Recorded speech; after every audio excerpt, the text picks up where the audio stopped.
అమరజీవి పొట్టి శ్రీరాములు 125వ జయంతి సందర్భంగా స్థానిక నియోజకవర్గ ఎమ్మెల్యే గొండు శంకర్ 7 రోడ్ల కూడలిలో విగ్రహానికి పుష్పాంజలి ఘటించి ఘన నివాళులు అర్పించారు. ఈ సందర్భంగా ఎమ్మెల్యే మాట్లాడుతూ తెలుగు ప్రజల స్వాభిమానానికి ప్రతీకగా నిలిచిన పొట్టి శ్రీరాములు త్యాగం భారత చరిత్రలో చిరస్మరణీయమని అన్నారు. ఆంధ్ర రాష్ట్ర అవతరణ కోసం ఆయన చేసిన నిరాహార దీక్ష, అచంచల సంకల్పం తెలుగు జాతి చరిత్రలో అజరామరంగా నిలిచిపోయిందని కొనియాడారు. పొట్టి శ్రీరాములు మహోన్నత త్యాగానికి గుర్తింపుగా తెలుగు ప్రజల ఆత్మగౌరవానికి చిహ్నంగా నిలిచేలా ఈ విగ్రహం తరతరాలకు స్ఫూర్తినిస్తుందని పేర్కొన్నారు.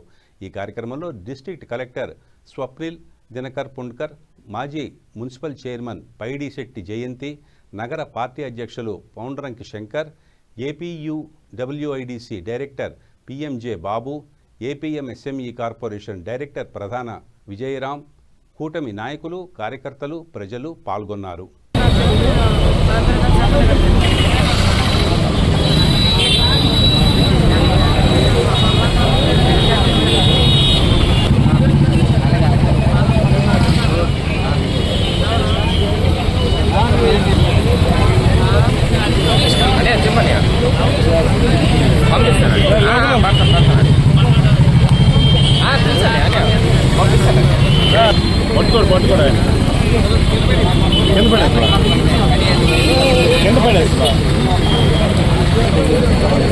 ఓటములు